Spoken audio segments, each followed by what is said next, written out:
Et on est de retour avec l'ancien ministre de l'Éducation nationale, Jean-Michel Blanquer. Bonsoir. Bonsoir. Merci beaucoup d'être avec nous. Vous vous êtes déjà targué par le passé d'être l'un des tout premiers à avoir utilisé en France le mot « woke ». Vous en êtes fier?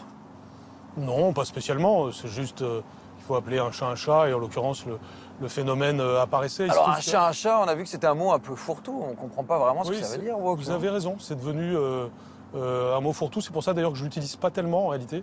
Mais il y a quelques années, c'était une façon d'être, entre guillemets, un lanceur d'alerte. C'était pour moi une façon de dire attention, quelque chose arrive qui, en fait, vient en contradiction avec notre modèle républicain français. Vous avez été ministre des Sports entre 2020 et 2022, en plus de votre casquette de ministre de l'Éducation nationale. Qu'est-ce que vous avez pensé, vous, à l'époque de cette cérémonie d'ouverture des JO de Paris? Est-ce que vous l'avez trouvé woke? D'abord, je me sentais très concerné en tant que Français déjà. En tant qu'ancien ministre des Sports, c'est vrai, parce que vers l'année 2020, on a eu, avec le Premier ministre, le Président de la République, à approuver l'idée que ça allait se passer en plein air, là où nous sommes, qui à l'époque était une idée un peu risquée quand même, puisque ça posait plein de problèmes, mais en même temps c'était une idée magnifique. Et d'une certaine façon, une idée qui préparait le fait qu'on aurait probablement la plus belle ouverture jamais faite d'une cérémonie des Jeux Olympiques. Mais il y a des scènes qui vous ont choqué, que vous avez trouvé donc woke. Si vous voulez, moi, ça m'inspire trois choses. C'est premièrement la beauté de Paris, le talent des gens qui ont préparé ça, c'est indiscutable, et le talent de Thomas Joly est réel. Et troisièmement, le fait qu'une cérémonie comme ça, normalement, elle doit être consensuelle à l'échelle mondiale. Moi, je suis pour qu'on ait le sens de la provocation, etc. Mais c'est vrai que ce jour-là, et dans les images que vous montrez, il y en a une qui finalement est peut-être celle qui m'a le plus fait réfléchir, c'est celle sur Marie-Antoinette. Parce que Marie-Antoinette décapitée. Marie-Antoinette décapitée, si vous voulez, c'est le moment où on peut envoyer un message au monde entier sur la France. Et, ça fait partie de l'histoire de France. Totalement, mais il y a quelques pastilles seulement et on est obligé de sélectionner. Et pour moi, il y avait quelque chose à dire sur la Révolution française. Et là, on montre une femme décapitée. Donc c'était raté? Non, cet aspect-là, je pense qu'il n'aurait pas... Alors franchement, j'aurais préféré Condorcet plutôt que Marie-Antoinette décapitée, oui, ça c'est sûr. Et ça, c'est dû au wokisme? Je pense que c'est une formule trop schématique de le dire comme ça. Ce sont des choix. Mais si vous voulez, dans la mesure où il faut envoyer un message au monde sur la France, si je prends cet exemple-là sur la Révolution française, je dirais, c'est un peu bizarre de montrer la partie terreur de la Révolution, c'est un peu bizarre de montrer une femme décapitée, on est quand même un pays qui lutte contre le féminicide aujourd'hui, qui a lutté contre la peine de mort, on a célébré Robert Badinter récemment. Vous sortez un livre cette semaine qui s'appelle « Civilisation française ». Vous pensez que ce genre d'image qu'on a pu voir pendant la cérémonie d'ouverture des JO affaiblit l'image que l'on peut avoir de la civilisation française? Sur la cérémonie elle-même, si vous voulez, elle était magnifique. Et je pense que la plupart des gens ont vu ce côté magnifique. Et donc, ça aurait été vraiment parfait s'il n'y avait aucun motif de polémique. C'est tout. Après, ça reste quelque chose de magnifique. En tout cas, vous ne la qualifiez pas de woke? Non, parce que je pense qu'aujourd'hui, c'est devenu un mot valise. Qu'il faut faire attention parce que ça... Vous regrettez un peu l'emploi de ce mot, le fait d'avoir importé, mis dans le débat public ce mot-là, vous y avez participé? Oui. Non, parce que je pense que ça correspond à une réalité et donc je l'ai fait, mais après... Vous le regrettez, du coup? Non, ni je le regrette, ni je le revendique particulièrement. Je pense que c'est comme... Vous le revendiquez un petit peu à l'époque? Ah bien sûr, je ne regrette pas de l'avoir dit parce que c'est une réalité. Parce qu'on a interrogé une de vos anciennes collègues du premier quinquennat d'Emmanuel Macron, Elisabeth Moreno. Elle était à l'époque ministre déléguée à l'égalité. Elle vous apprécie beaucoup, mais elle vous en veut quand même un petit peu. Écoutez-la.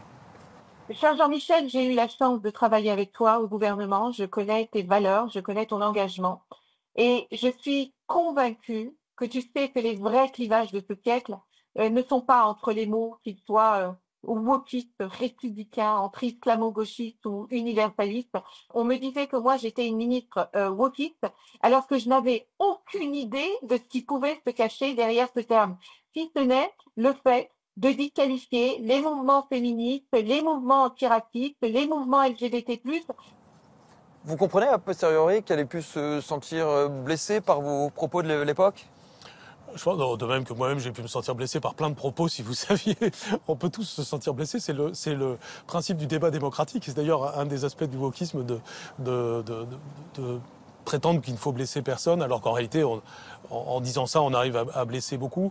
Non, c'est intéressant d'écouter ce que dit Elisabeth Moreno parce que je pense qu'elle est vraiment de bonne foi, comme je le suis, et qu'elle a raison dans le fait de dire qu'il faut faire attention à ce que ça ne soit pas ça, le clivage qui permette d'expliquer tout dans notre société. Oui, parce qu'elle dit qu'elle-même, elle ne comprenait pas bien ce que ça voulait dire, ce mot. Si on veut être dans le sujet des définitions, il y a une forme de modèle communautariste qui va avec le wokisme et qui consiste finalement à définir les gens par toute une série d'appartenances. Moi, je me définis d'abord comme un être humain et comme un citoyen français. Ensuite, j'ai plein d'appartenances, comme tout le monde, par mes origines, mes attachements, mes croyances, etc. C'est très bien, mais c'est pas ce que j'affiche en premier. Et en plus, mon premier réflexe n'est pas de me sentir victime au titre de mes appartenances. Mais c'est ça qui est incroyable, c'est-à-dire que même vous, a priori, on ne peut pas vous suspecter de wokisme. Vous avez été traité de woke, c'était en 2021. Vous aviez pris, à l'époque, rue de Grenelle, une circulaire pour l'intégration des élèves trans. Et écoutez ce que l'on disait de vous à l'époque. Jean-Michel Blanquer fait une génuflexion devant les lobbies LGBT. La circulaire Blanquer sur les enfants trans dans les écoles, où il reprend la rhétorique dans les termes exacts qui sont ceux des militants woke. C'est extrêmement étonnant de la part d'un esprit assez brillant comme M. Blanquer de céder à l'idéologie woke. C'est extrêmement... C'est pas woke, ça. Oh si, le genre, si, c'est woke. Alors même vous, le premier des anti-woke, vous êtes woke finalement? Non, j'ai un cadre qui est facile à comprendre, je crois, qui est le cadre humaniste. Là, en l'occurrence, dans le cadre de ce texte qu'il faut lire, parce que pour voir de quoi on parle. La circulaire pour l'intégration des élèves trans. C'était tout simplement à la suite d'un événement très grave qui était le suicide d'un jeune dans un établissement, précisément parce que l'institution n'avait pas su réagir comme il fallait par rapport au cas qu'il représentait, bien de fixer un cadre alors que les choses partaient dans n'importe quelle direction avant ce texte. Je considère avoir une position assez équilibrée sur ces enjeux. Tout le monde pense avoir des positions équilibrées et pourtant on est tous le woke de quelqu'un manifestement. Je pense qu'il y a facilement de l'excitation de part et d'autre sur ces questions, alors que si on revenait au fil à plomb de notre République, qui est de considérer d'abord l'être humain et le citoyen avant de considérer les catégories les unes par rapport aux autres, d'être dans des concours de victimisation ou des choses comme ça, je pense que ça contribuerait à l'apaisement. Et donc c'est ça que je prône. Le fait d'avoir employé, popularisé le mot woke, ça a permis à l'extrême droite de pouvoir imposer un concept dans le débat public? Il y a plein de choses qui peuvent servir l'agenda de l'extrême droite. Le problème, c'est quand on laisse à l'extrême droite le soin de pointer des réalités. Regardez ma lutte pour la laïcité, par exemple. J'ai parfois été traité par l'extrême gauche d'être d'extrême droite. Comme si on devait laisser à l'extrême droite un thème aussi important que la laïcité, qui autrefois était même plutôt un thème de gauche, si vous voulez. Donc il ne faut surtout pas lâcher, au contraire, sur ce fil à plomb républicain. Parce qu'on a regardé qui aujourd'hui en France utilisait le mot woke. Il y a un moteur de recherche sur le site de l'INA, l'Institut national de l'audiovisuel. Et quand on tape le mot woke, on se rend compte qu'effectivement il apparaît seulement en 2021, grâce à vous notamment. Et pour le mot islamo-gauchisme, que vous avez aussi beaucoup contribué à populariser, on voit qu'il y a un bond dans le débat médiatique en 2021, donc notamment sous votre impulsion. Et cette année encore, de janvier à septembre 2025, il a été utilisé plus de 1200 fois, 1285 fois, dont 1168 fois par la seule chaîne CNews, contre une quarantaine de fois environ pour chacune des autres chaînes info. Ça veut dire 90% des occurrences sur la chaîne de Vincent Bolloré. Ça veut dire quelque chose? Ça veut dire que le débat s'est polarisé et que justement il faut savoir discerner les choses dans le phénomène. Ça veut dire qu'il n'y a plus que l'extrême droite qui parle d'islamo-gauchisme? Non, non plus. Mais l'islamo-gauchisme, c'est un phénomène qui existe. C'est pas une invention.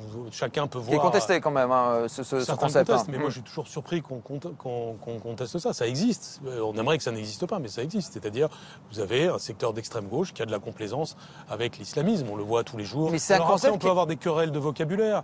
On peut dire, il faut parler d'autre, faut trouver un autre mot, peut-être. Mais parce que c'est un concept qui n'est pas contesté par n'importe qui. Il y a eu à l'époque des communiqués du CNRS, par exemple, qui est quand même un institut sérieux, expliquant que l'islamo-gauchisme est un slogan politique qui ne correspond à aucune réalité scientifique. Les mots sont importants. La conférence des présidents d'université également, qui explique que l'islamo-gauchisme n'est pas un concept, que c'est une pseudo-notion qu'il faudrait laisser, sinon aux animateurs de CNews, plus largement à l'extrême droite. Bon, même cette expression-là, elle n'est pas très scientifique en réalité. C'est-à-dire ? Vous venez de dire. Vous savez, la science, c'est l'analyse du réel quand même. Hein. Et donc, il y a un phénomène de convergence de l'extrême gauche avec l'islamisme, avec toute une série de phénomènes corrélatifs. en particulier un antisémitisme qui s'est vu malheureusement beaucoup ces dernières années, ça ce sont des réalités, elles doivent être regardées scientifiquement. Il y a eu pour le coup des études scientifiques qui ont été faites pour mesurer les effets de l'islamo-gauchisme supposé ou du wokisme au sein de l'université. Il y a notamment Étienne Ollion qui travaille au CNRS, qui est prof à Polytechnique et qui a étudié 50 000 articles issus de 120 revues de sciences sociales et qui montre qu'en fait il y a eu une stabilité, une toute petite augmentation des études qui font référence au genre ou à la race des objets étudiés, ce qui prouve bien que sur la production scientifique, il n'y a pas d'effet du wokisme ou d'entrisme islamo-gauchiste. Non mais là je pense qu'il faut pas tout confondre. Elle m'intéresse beaucoup cette étude et c'est très bien. Et d'ailleurs même certaines de ces études sont sûrement très intéressantes. Donc le sujet n'est pas de dire que toute l'université est islamo-gauchiste, wokiste, et puis de dire des choses ce qu'on peut entendre quand même parfois. Oui, mais c'est pas moi je ne le dis pas. Je dis pas que il n'y a pas des gens qui disent des choses excessives ou folles sur cette question, mais je ne les assume pas. En revanche, quand on parle, par exemple, du monde universitaire, il faut parler d'une part de la production scientifique, puis d'autre part de la vie étudiante, de ce qui se passe concrètement pour les gens au quotidien. Pour vous, le problème, c'est moins la production universitaire qu'effectivement les étudiants, oui, ce qu'on a vu par exemple à Lyon 2. Vous avez des étudiants qui peuvent être menacés par des étudiants d'extrême gauche, qui peuvent faire l'objet de persécutions antisémites. Ça existe. Vous avez été très choqué, hein, vous, à titre personnel, par l'intrusion de ces étudiants dans le cours de Fabrice Balanche. Bien sûr, c'est très grave. C'est pour ça que moi, ce qui me surprend, c'est qu'il n'y ait pas une forme d'unanimité pour se scandaliser. Et que l'on essaye de faire des sortes de polémiques secondaires, alors que normalement, la seule chose à faire quand il y a Francis Balanche, qui est attaqué comme ça, c'est d'être solidaire de Francis Balanche, point à la ligne. On peut se scandaliser, mais est-ce que c'est un acte isolé, un fait divers, ou est-ce que c'est vraiment un phénomène de société ? Je n'ai pas la réponse à cette question. J'espère que c'est le premier terme de votre question, mais ça pourrait être le deuxième si on ne fait pas attention. Il faut savoir contenir ce type de phénomène. C'est un problème, évidemment. Alors, vous avez multiplié les tribunes dans cette... Non, pas multiplié. Vous en avez fait au moins 2, en tout cas, on a retrouvé. Vous avez signé au moins 2 tribunes dans l'affaire Fabrice Balanche, notamment une qui prend à partie la présidente de la faculté Lyon 2. Vous dites qu'elle a fait preuve d'une complaisance glaçante, d'indignité, et qu'elle a même renié des principes fondamentaux. On lui a dit que vous étiez notre invité ce soir, et voilà ce qu'elle voudrait vous dire. Cette tribune, elle a participé finalement d'une offensive politique qui visait quand même assez clairement à déstabiliser l'institution universitaire. C'est vrai que les menaces de mort sont arrivées juste après. Ça me pourrit la vie et ça pourrit la vie à toute la communauté universitaire. Hein. C'est tout à fait attristant. C'est aussi insupportable. Je les appelle à ne pas hystériser le débat parce que ça nous conduit à être dans une situation d'alerte permanente. Monsieur Blanquer, vous qui avez été ministre de l'Éducation nationale, à votre avis, où se situe la véritable urgence ? Vous qui appelez à plus de raison dans votre livre, est-ce que vous participez à hystériser le débat ? Non, je pense que je n'hystérise rien, vous le voyez bien. Je suis au contraire, j'essaye de mettre de la raison dans tout cela. Je ne pense pas que l'institution ait été déstabilisée par moi, c'est me faire beaucoup trop d'honneur. Je pense qu'il y avait des problèmes que justement nous avons pointés et qui se sont vus au travers de ces menaces sur le professeur Balanche. Elle s'est quand même retrouvée sous protection policière, cette présidente d'université ? Bien sûr, c'est très regrettable. Je ne pense pas que ce soit lié à la tribune. Et bien sûr qu'elle a le droit, par exemple, à toute ma solidarité face à des menaces, comme M. Balanche a droit à toute la solidarité quand il a des menaces. C'est une sorte d'évidence. Vous réclamez toujours sa démission ? Non, c'est quelque chose qui est derrière nous. Mais sur le moment, il y avait matière à se scandaliser du fait que la solidarité ne soit pas totale, c'est tout. Mais surtout, là où on va être d'accord avec la présidente de Lyon 2, c'est que le but n'est pas d'hystériser les choses. La région a raison de suspendre ses subventions à l'université alors qu'on connaît ses difficultés financières ? Je ne connais pas assez la situation de Lyon 2 pour pouvoir me prononcer là-dessus. Il faut être très... C'est quand même 19 millions d'euros. Oui, bien sûr. C'est des choses qui sont... Si vous voulez, là aussi, faisons attention à la polarisation. Qui sème le wokisme récolte le trumpisme. Aujourd'hui, le monde dans lequel on est un monde qui se polarise parce que, justement, vous avez les extrêmes qui se répondent l'un l'autre. Mais l'utilisation du mot woke participe pas un petit peu à cette polarisation, vous pensez? C'est pour ça que je l'utilise beaucoup moins actuellement, parce que je vois en effet que c'est devenu un mot valise et qu'il faut être très attentif, qu'il faut être précis. Je pense qu'il faut avoir l'honnêteté de dire les choses comme on les voit, et après avoir l'honnêteté de voir aussi quand elles partent vers des directions qui ne sont pas les bonnes. Bien, merci beaucoup Jean-Michel Blanquer d'avoir accepté cette interview. Merci à vous.